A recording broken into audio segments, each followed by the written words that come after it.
Archives of Prasar Bharati presents the timeless treasure of golden era. Badal Sircar, the 85-year-old man, perhaps needs no introduction. He is one of the most influential theatre personalities of modern India. A playwright, director, actor and a theoretician, Badal Sircar has pioneered an alternative theatre movement that does not compromise with the demands of money economy. In an age when art, for the most part, has become consumerist in nature, Badal Sircar continues to emphasize on its progressive aspect. His theatre helps to make people aware of their responsibilities in fighting the injustices prevalent in the society and aspire for a better world. Mr. Sircar, you were born in 1925. Tell us something about your childhood first. I was born at my maternal grandfather's house, which is also in North Calcutta near Mahajati Sadan. He was a doctor. After that, I shifted with my parents to Tamoni Memorial Hostel, a hostel of Scottish Church College where my father was a professor. From there, in 1935, we came to the present address in Maniktala. Father bought this portion of the house. Were you always interested in theatre? No, not really. But actually, people usually don't read plays. But from my childhood, I always were interested in plays, reading plays. Whatever in the beginning, I could not read English books, but whatever Bengali books were there in our place, I read them. Some I liked, some I did not like, but I read them. Particularly humor attracted me quite often. Like if I read Girish Chandra Ghosh, the humorous parts of that were always interesting. I had the advantage of having my own room, the next room. This room was not there at that time. And in some afternoon, when I'm free, so on Sundays or something, I used to read aloud and do all the parts. So that was a kind of private interest in theatre. And there were radio at that time, but not loudspeaker. The crystal set, nobody understands that nowadays. A kind of thing, only two persons can listen at a time with headphones. And arrangement is such that if the switch is just disturbed a little, then to bring it back is very difficult. So seeing my every Friday 3-hour plays, that my second elder sister, we used to listen to. So after that, really, when I started reading English, by my own efforts, I began reading English plays. Bernard Shaw was one of the first, because in my elder sister's BA course, there was Arms and the Man. That's the first play I read in English. How did you come in contact with the leftist politics? Share with us some of your experiences of working for the CPI. That came much later, really. Before that, there is an interesting theatre item. Just downstairs in our drawing room, we twice arranged a kind of function, including a theatre at the end. Songs, dance, things like that, recitation, and a play. So twice after my matriculation examination, long holiday, and after intermediate examination. One was adapted from English, Sleepers of Cinderella. I don't remember the name of the author. Another was adapted from a Shivram Chakraborty play. So I can say I began my theatre life as a writer, director and main actor, which very few can boast of. The audience was my uncles, aunts, parents, grandfather, grandmother. They were about 15 people in the auditorium. It was a kind of a family show then. A family show, yes. Now let us hear something about your working for the CPI. That happened. I had a nephew actually, but of the same age practically. Later on he became quite famous economist, Dr. Ajit Narayan Bose. He used to stay in the next house. And we were great friends. He was in politics right from his school life. But he never tried to convert me. I heard something about it, never tried to convert me. Then I was, after intermediate examination, I was in Shibpur, Bengal Engineering College. Yes. That is when gradually politics entered. Just from the theoretical thing, nobody converted me. Reading Leontiev's Political Economy, that's one reason. Then as it was in Howrah, I started doing practical politics in Howrah students movement. That is how the interest developed. But I gradually got quite involved in that. You even went to Chittagong for a conference. Yeah, students' conference, and Yes, almost got rusticated from the college because I didn't dare tell anybody. Without permission, I went. So what happened? Were you suspended from the party? No, that was much later, getting suspended. Before that, I graduated from Bengal Engineering College, and then the first job was at Nagpur. Short time, about 4 months. Then I came back to Calcutta and got a lecturership in Baliganj Engineering College, Calcutta Engineering College it was called, near the tram depot, Baliganj. Teaching job. Then I was deeply in politics, but I did not become a whole-timer. Almost worked like a whole-timer, did not become a whole-timer. And then I got my party membership. Then came those days of 9th March, 1949. All India Railway strike. All the days. Actually, there was a change of policy because P.C. Joshi, the secretary, whom I seen in the beginning, he was charged as being reformist in a party congress. I think it was in 1948 in Muhammad Ali Park. And Randive and G.P. Deshpande, they took charge. And a kind of adventurism began, which in the beginning I loved it. We all were glad. We could not support P.C. Joshi's all support to Nehru government. Yes. But later on, I got many questions came to me. Then in 9th March, party went underground as soon as this policy began. We all knew that.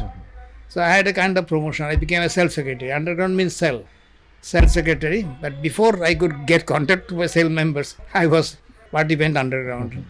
Anyway, after that they took this program of All India Railway strike. Situation was not amenable to it. But they took it. And lots of lies were told to us. We were told that South India Railway will certainly have strike. And later on I found out in South India they said, Eastern India, we'll have the They'll strike. strike first. So I had another promotion. I became a member of, I was taken to rail cell and I became a member of the Central Strike Committee, Calcutta Central Strike Committee. But through that I came to know the whole program and absolutely disagreed to it. So after it ended in fiasco, many people, my friend Ajit was arrested, Barin Shah was arrested. I just somehow escaped arrest. I should have been arrested before them. Anyway, after that there was a thing called inner party struggle. We used to discuss and criticize. And then I sent a letter, long letter to the party, and they did not reply to it. The only reply was I got suspended. Suspension means I will have to go there, but no circular, party circular will be given to me. No cell meeting or something I was called. It was just a kind of drudgery. So after a year of that, I thought of leaving party. Incidentally, I got married at that time. Anyway, but even I wouldn't have left party so soon. Waited more. Accidentally, there was an advertisement of my alma mater, BE College, opening a postgraduate course in town planning, 2 years course, evening class. So I got admitted there. I was interested in town planning, read something about it, and I hated civil engineering, by the way, which I studied. But town planning I loved. So I just sent a letter, no reply naturally, but I joined it and left party. That's the political life. Was it after that that you went to Maithon? Yeah, actually, when I was studying that, I had a very poorly paid job. I mean, by that time I shifted from this Calcutta Engineering College to Jadavpur. There the civil engineering course was diploma course that time, not degree course. I taught there. It was also very ill paid. So, but I could not leave Calcutta because the course was there. As soon as the course finished, I found that no job can be obtained here, and Maithon was taking, Damodar Valley Corporation, taking many engineers. So I joined it as an assistant engineer. My income became almost doubled at that time. So Maithon I stayed 2 years. What prompted you to form the rehearsal club at Maithon? Because in the evenings, we all used to gather. Nothing to do. When we gathered at somebody's drawing room, it's having a soft drink or tea or coffee and talk about the office, talking shop all the time. And some of us hated it. And some who were sportsmen, they had in the evening badminton courts and things like that. But they did not, good sportsmen. One was very good sportsman, but did not like the atmosphere there. So it was my idea that we'll buy some Bengali plays from Calcutta. Somebody was always coming to Calcutta and begin rehearsal, but with one condition, that never be produced. That is our rehearsal club. Because of that condition, many people who never thought, never would have come to it, but came and went on rehearsing without any vision. So when some play was chosen, went on trying many plays. When Shatabdi, the comedy was chosen, not a very good play. So we rehearsed so much that everybody remembered all the lines of the play. Then ladies always was a problem at that time, but there was kind of freedom, husband, wife, family there, apart from the parents. So if the husband is interested, the wife can join. So we got two ladies like that. And one of them, a wife of my classmate in BE college, she went on insisting, we have so much, there's no point of not doing it. That is when the production happened. After long resistance, we managed to do it. Was it at Maithan that you felt the need to write plays of your own? I tried. I liked humor, but straight comedy is practically not existent. Sharadindu's plays, the detective Bandhu, they are all very bad plays, Then probably my Manmoy Girls' School was the only straight comedies I've read. That also we did. Then naturally a kind of need to write plays. I went on trying it, did not succeed. After that you went to England to work and study at the same time. No. From Maithan, I left DVC and joined Calcutta Municipal Corporation. The post was Deputy Chief Valuer and Surveyor. Sounds big, but the salary was quite low, 400 rupees or something like that. So, and I had 2 children already, wife and 2 children. There I worked for some time. Went to England means suddenly I broke contract at DVC. 3 years I did not serve. So some money, gratuity I think, not paid to us. I accepted that. But suddenly I got a check of 700 rupees. Others fought and won. So I got the benefit of it. So 700 rupees this first time my bank balance became 4 figures. So I had the idea that I'll go to England with this. And started saving for 1 year and almost half starving. So England, that's the only place. I had to join a course, otherwise I won't be allowed to go. And actually they want a certificate that somebody will can finance it. I didn't take any money, but father gave me his share numbers and all that, so I submitted that list, accepted. And the evening course was only town planning, which I was interested in anyway. So in London University course I joined. But when I went there, without obtaining a job first, it was for 6 weeks, half starving, no job, money running out and that kind of thing. Anyway, not very important. From the perspective of theatre, how far was this visit influential? Visit to England? You see, I was in my childhood, school days or college days even, these radio plays. I was more interested in seeing films, School life I did not see films. Theatre I practically did not visit. Not that there was any restriction, it didn't occur to me. So I knew the voice, acting voice of all the great giants of public theatre, Mahendra Chaudhary, then Durgadas Bandyopadhyay, Naresh Mitra, but never seen them with my own eyes. Now, in England, I really started seeing theatre. I had practically no money. I had to pinch pennies. But the peculiarity there is the cheapest ticket and the costliest ticket, they are filled up last. Because when people go to theatre, they want to buy a cheap theatre.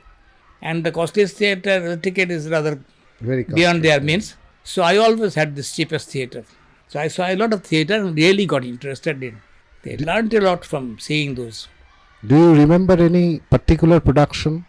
Yeah, we know the actors and actresses who have become famous on the screen, like Laurence Olivier, Vivian Leigh, Charles Lawton. We have seen them in films. Those who did not come to films, we did not do. Yes. So it was really a treat. Saying, I miss Laurence Olivier, but I've seen Charles Lawton, Vivian Leigh, all these people on the stage. That was a great experience. And that Charles Dawson's wife is such a good actress. I did not know because she never gone to the films. Tell us something about Chokro. Some of your comedies Actually, were produced. Leaving politics took up all my evenings. After office hours up to 10 o'clock outside. So how to fill up that time? It was a great void. Now town planning course filled that void for some time. Afterwards, so I had to find something to do. So even before going to England, we used to have an engineers club meeting every Tuesday so that people will know. If they miss one, they can come the next Tuesday. And somebody would speak about any subject, maybe physics, maybe engineering, whatever, maybe River Valley projects. So that was that program. And then that engineers circle did some production at my goading. Rabindranath Poikuntar Khata, something like that.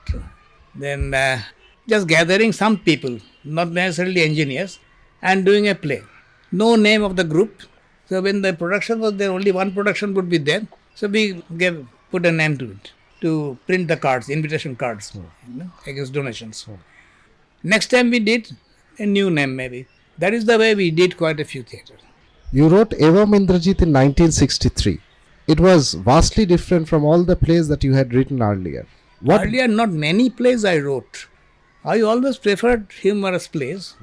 So I think in England, the only play I wrote in London is Bodo Pishima.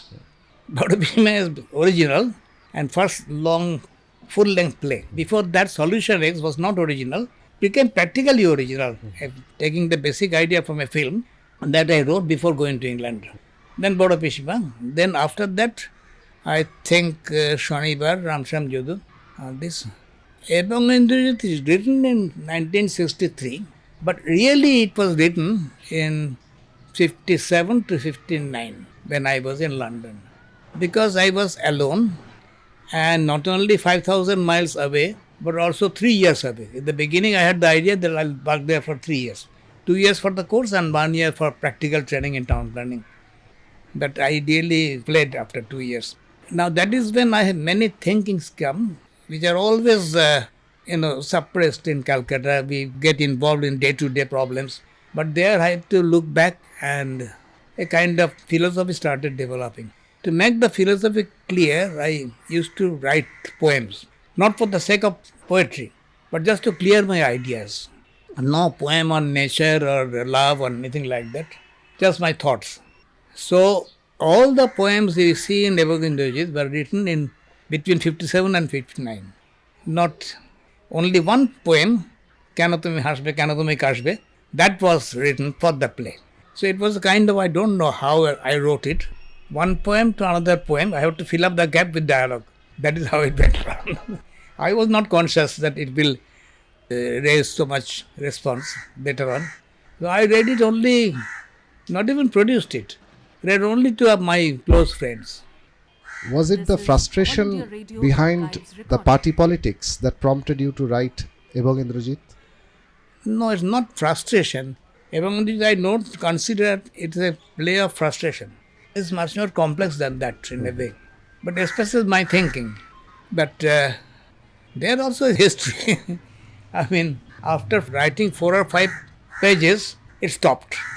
But in my office bag, I did not take it out, it was there all the time. So one of my Mython friends went to my office, I was in some other officer's place. He did not find interest in my files or in the telephone directory, so he rummaged my bag and brought that out. When I came back, I was really angry. He was a very humorous person, but he just said, finish this. So from that day, I started and within 6 or 7 nights, I finished it. I said, write in nights. Days I never, take off from my job. Writing was not that important to me. That's it. There are many interpretations about your Ebong Indrajit. We would like to hear from you. I can't help if there are many interpretations. Most of them are wrong, by the Yes. way. But the play actually sells most because of the wrong reasons, because they become course of many universities. So people have to buy them. But I'm almost certain that it was taught wrongly. Tell us something about the plays that you wrote in France. France actually, it was a practical training course in town planning at the French government. They said that they will pay one way passage. The other passage I will have to find money either from my pocket or from your, which was impossible. But a friend of mine went on insisting. So I never thought that without my asking, French government will pay both ways. I used to study French in the evenings, again to fill up the evenings, alias français. But I left after I became absent from many classes, I left it. Then I applied it, but during the interview, my name, like yours, begins with S, the surname. S means, when they call alphabetically, they call everybody at 11 o'clock or 10:30, but my turn comes after lunch. When they are all very tired, that's an advantage. They don't want to ask many questions. It happened in DVC interview, it happened there also. Only one white person sitting there, very tired, leaning. You see? So after everybody has asked me some questions, he was asked to ask me something. So like that, very lazily, clearly pronouncing, he asked a question in French, pronouncing every word clearly. And I could fortunately understand that and reply in French. Then he sat up, face lighted. And another longish question, that also understood and replied. That was all. I think because of his recommendation, that I speak excellent French and all that. So I knew that everybody else did not know anything of French. That is why they paid both ways and I could go for 9 months. 3 months for language teaching in a town like Besançon. You'll find the name of Besançon in Scarlet and Black, Red and Black or Scarlet and Black. There. At that time I did 3 months there, summer course, and then 6 months in Paris. So there I wrote several plays, which includes one of my more important plays, Shatabdi, and then the comedy Vallabhpur Rupkatha, which ultimately became very popular, and Vichitranushthan, and one other, Kobi Kahini. These 4 plays I wrote there. Ebong Indrajit was produced by Shoubhonik. Yeah. Have you seen the performance? Actually, when I was coming back from France, I resigned from the job here because I didn't like to work in Calcutta Corporation. But then in France, I got very nervous. I have a family, wife and 2 children, very young children. And my net saving is minus 1,500 rupees. I am in debt. And going back, when I came back from England for 9 months, I did not get any job. I just couldn't face that anymore. I mean, taking loan from friends and going on. And whatever I saw of Europe, I did not want to go there, did not want to go to America. So I just hated it. At that time I had qualification, town planning qualification, which could have fetched me a job in London or France. So I looked for a job, just a short time thing, in the African countries who pay more.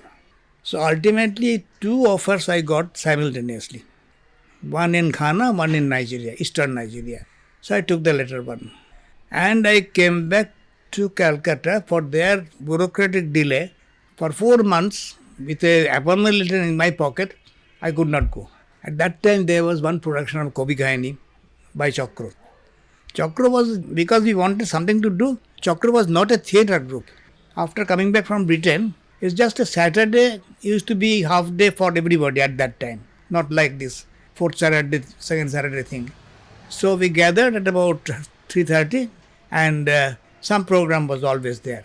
So as I am a founder member of Chakro and I wrote plays, so naturally there would be productions. That is how Chakro produced plays. Was it at that time that Shoubhonik produced Ebong Indrajit? No. Then I got a job in Nigeria. When I went to Nigeria, I got a letter first from my cousin sister Monu, with whom I was in regular correspondence. She said Shamik wants to publish it in Bohurupi magazine. I said, if you can make a fair copy, give it. It was done. Then Bohurupi started rehearsing it, but they did not produce. Now Shoubhonik wrote me a letter asking permission to do it. I said permission has already been given to Bohurupi. Now they went to Bharati. Bharati knew that they will not produce it because Shambhu Mitra came back from America or something and just rejected the whole thing. And so they did not have any moral right to keep the play with them. Yeah. So they produced it. And when I came back in my holidays, after working there for 1.5 years, my long leave. I saw the production and it was rotten. It was not my play anyway. They did not understand it, they just took it for stunt value. I absolutely did not like it. Your stay in Nigeria was very fruitful as a playwright. A number of major proscenium plays were written there. Yeah. What inspired you to write Baki Itihash, Tringsho Shatabdi and Pagla Ghora? I think the word inspiration I don't understand. What happened, our working hours were very suitable for me. From early morning 7:30 to 3:30. After that, whole evening is free. That suited me very much. I did not take bath in the morning, I would take bath in the evening. And then I can read, I can write. That is how it went on. So first tour, I wrote only Baki Itihash. They gave me quite some trouble, changing and all that. But second tour, lots of plays happened, both adapted and original. So ultimately, I think there are 6 or 7 plays written there in Nigeria. Tell us about Pagla Ghora. It is also a very popular play of yours. Pagla Ghora was written in Nigeria. I think Prolap, Pagla Ghora, Jodi Arekbar, then Tringsho Shatabdi, all these plays were written there. In the night always. Because when there was this problem of political turmoil, I sent my family back to Calcutta. I was alone. So in the night I can write up to 3 o'clock, 3:30. No problem at that age in my condition of health. I could always go to the office and work after that. Bahurupi produced some of your plays. What do you have to say regarding those productions? Bahurupi means under Somumitra's direction, Baki Itihash, and later on, much later, Pagla Ghora. And Prithvi Mitra's direction, 2 plays. One was Bagh, but Bagh was only one show, and one was Jodi Arekbar. Now, Sombumitra being a great director, he cannot accept anybody's play in toto. He has to put his mark always. So, both the plays have been distorted. He would not agree with me, but I know it's distorted. I don't want to go to the details of that, but it's the whole message is lost of the plays in both cases. Sombumitra later took part in the popular radio version of Ebong Indrajit. Radio version is a historical thing. There was one new director, is Bengali but could not speak Bengali. He was reared in Punjab. I think Tiny Mukherjee or something his name was. What is the real name I don't know. Nickname was Tiny. He saw Ebong Indrajit on Shovanik's production and he was very angry with the drama producer of the radio. Why don't you go and see plays, what is happening? And he asked me to meet him. So I met him and he said Ebong Indrajit will be produced here. Instead of regular 2 rehearsals, there will be 3 and you will have to be present in all the plays. So Pramod Ganguly, quite a renowned actor and director, at that time practically joining a radio, he was a producer. He asked me, what is your preference of casting? So I asked naturally Soumitra to play the role of Lekhak. And Manushi I also selected, although I saw her in not Ebong Indrajit, other plays, Mamata, not living now. And the rest I left to the producer. So I was there all the 3 days. The person who did Indrajit, he somehow felt that I have some reservations. Got me after the rehearsals. I said, well, naturally the playwright is too much, finicky. He said, no, I will come tomorrow, 1 hour earlier, you come and we'll sit together. So at the radio station, we sat together and he patiently listened to me. Has any other play of yours been produced? Quite a few. Virendra Krishna Bhatta produced Bodapishima. Did not calculate the time.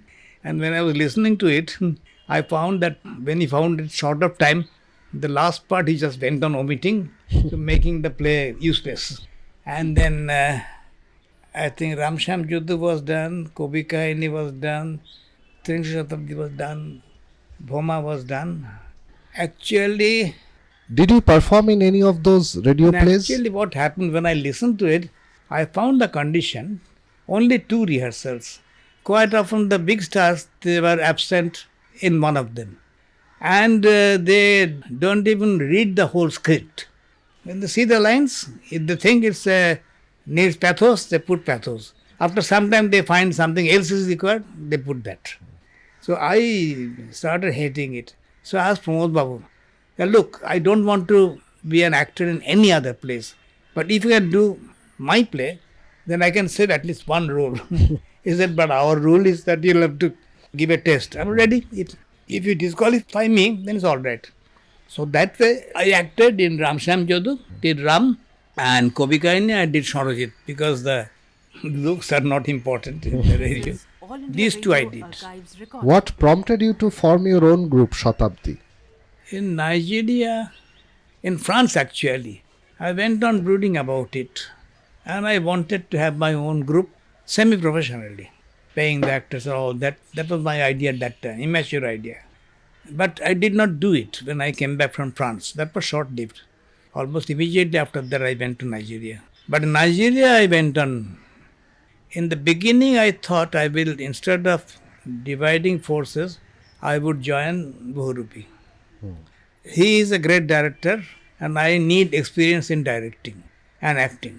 But when Bharati invited me to produce Prolap for them, then I understood that this is not to be my group. After that, there was only thing to do.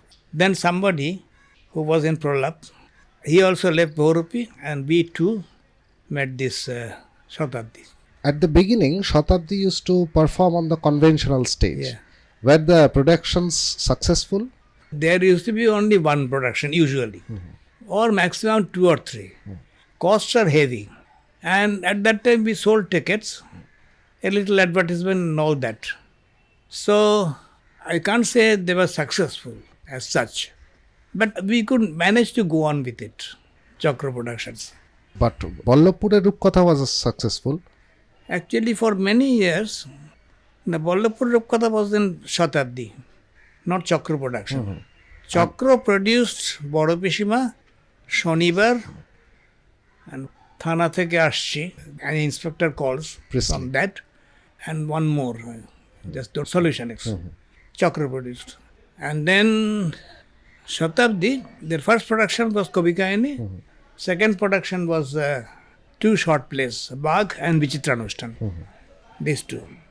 Then Shatabdi went on producing other plays also. You went to the then USSR and some other East European countries on a cultural exchange program. It was at that time that you were exposed to the works of Yuri Lubimov, Jerzy Grotowski. How far did this visit enrich you? Actually, after remaining unemployed for quite some time, not getting a town planning job, I joined it as a training advisor. Money was paid by Ford Foundation, the consultant. Training advisor, practically there was no work to do. And then there was an interview, Public Service Commission, and I became chief town planner there. So at that time, just joining this job of chief town planner, after 2 months, I suddenly got this invitation. I never solicited for any invitation, but I just got it. 3 countries, Russia, Poland and Czechoslovakia. 3 weeks in the USSR, 2 weeks in Poland and Czechoslovakia respectively. But I just joined, so I went to the chief, administrative boss. He was very angry with the institution at that time. He called me and said, Ford sends everybody abroad. It was round the world tour of town planners from different, you were supposed to go with them, from different states of India. And instead of you, a deputy secretary went. How did it happen? I don't know how it happened, but it happened. So he was very angry about this. That helped me. So I said, look, I just joined. If you ask me not to go, I will not go. I just want 2 months job without pay. He said, suddenly you will go. It's an honor to India. And what is this rot about without pay? It will be fully paid. So that gave me the chance of going there. So there I was really exposed because I told my hosts that I want to see on the average 1 play every evening. If that is not possible, I will see circus. Ballet, opera, no, I've seen them. Opera I can't stand, that kind of song. And ballet I've seen in London quite a few. But I'm now interested in theatre. So that was a very fruitful period. Now, Yuri Lyubimov, I really learned a lot from him, which was useful to me, not only in my proscenium productions, but also particularly in Aanganmanch productions. So I saw a rehearsal of Mother in the morning with my interpreter and said, I'm not going home. And lunchtime, if necessary, I will stop unless you can find some cafeteria here. But I want to come back and stay till daybreak. And I said, any theatre they do during this day, arrange for me. So I saw quite a few. Grotowski was not useful to me. At that time, I just hardly came to know I think Shomik told me, we are going to Poland, try to meet Grotowski or see his theatre. So I was sent to a place called Wroclaw. Why there? Because there is a theatre festival of East European countries. I was sent there. And I just remembered, asked one young assistant lady whether Grotowski stays here. She said, I'll inquire. I said, yes, Grotowski will give you can meet him, but he wants you to see a theatre first. And that's an extra gain to me. So I saw a theatre and then a long interview. But at that time I was so ignorant that practically fruitless. The interview was practically fruitless. But the production, I didn't understand a single word. I'm not only a single word, single thing. Even my Polish interpreter, he also didn't get anything. Although I said, language is Polish. Yes, but it doesn't make any sense, he said, very angry. But it was profoundly impressed me. I'm not going into detail, really impressed me. But the interview wasn't very useful to me. Did you had a conversation with Yuri Lubimov also? He doesn't speak English. Now my writers union, one lady, Mira Salganik, she said, you better meet him. I said, what's the point? He doesn't know of my existence. And I don't speak Russian, he doesn't speak English. They still meet. But when I went there, we just stood dumb. She understood that and said, you write a letter to Lubimov. Why should I?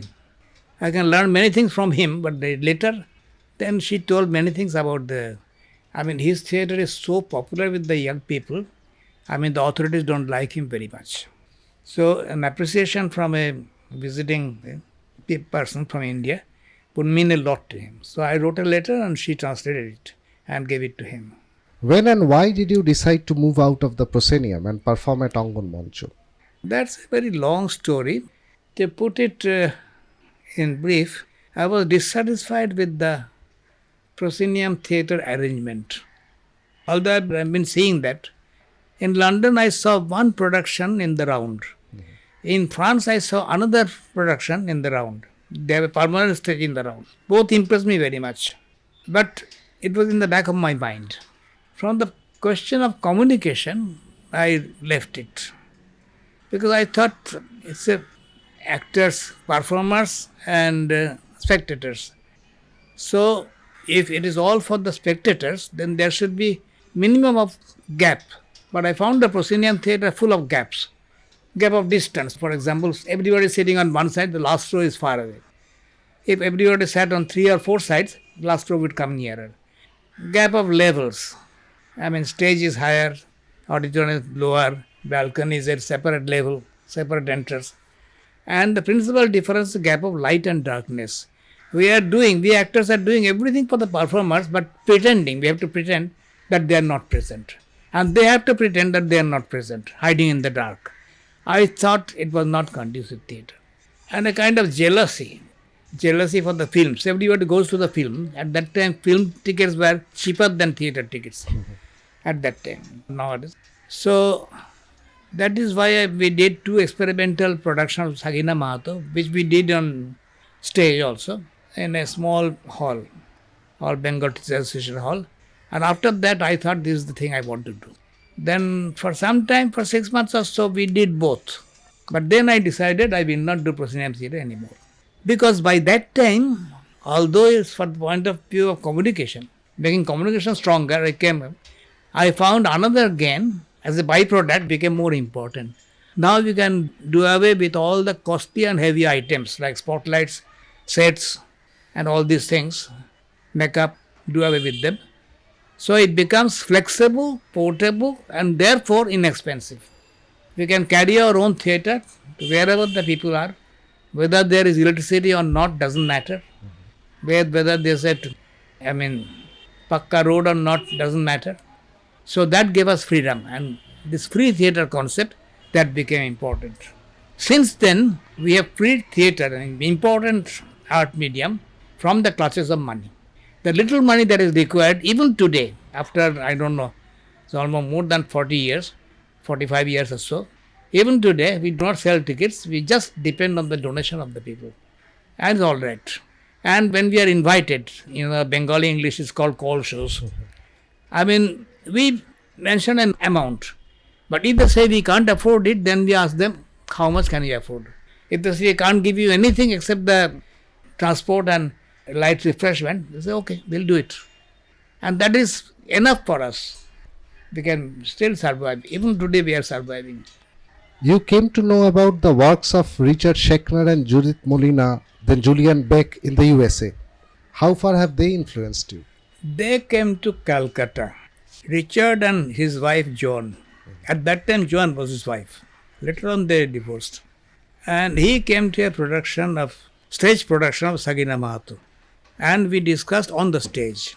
I heard that Richard has never done any proscenium production. That is point of attraction. So I went and met them. Before that, in a party kind of thing, I asked Joan, because all the theatre personalities surrounded Richard Schechner. He was a famous man. So Joan was sitting alone. I was by her side. So I asked her and she explained. Later on I heard from Richard, it meant a lot to Joan because she feels like that in every sitting. Somebody asking her questions was a great experience for her. I didn't know that. I wanted to know the answers. Then afterwards I went and met them in their hotel. And then they suddenly said, why don't you come to America? I said, how do I go? I was on Jawaharlal Nehru Fellowship at that time. There was a travel grant, not enough. So I had to use that travel grant of that year and also something out of my own pocket. The cost of traveling was not so much as nowadays. So a kind of 2 months program was there. I didn't have to stay in any hotel or anything. Wherever they stayed, Richard's apartment also I stayed for quite some time. And from there they went to Berkeley University near San Francisco. There they stayed in a hostel. And then they went to Vancouver in Canada. What they do not live together like Julian Beck and their group. Those 3 months they stay together. Make arrangement with the university where they will university pay them for their stay and all that, give them workspace. In exchange, they will take workshop with the students, summer course students, and also do some performance for those people. So that is when I was really exposed to their workshop process. I didn't know what workshop means at that time, before that, and theatre exercises. So I learned a lot from them. So when I came back, naturally this workshop I began doing in my own group, and gradually it took shape. I mean, I found something has to be rejected, something has to be added. So it evolved to my own methodology, this workshop thing.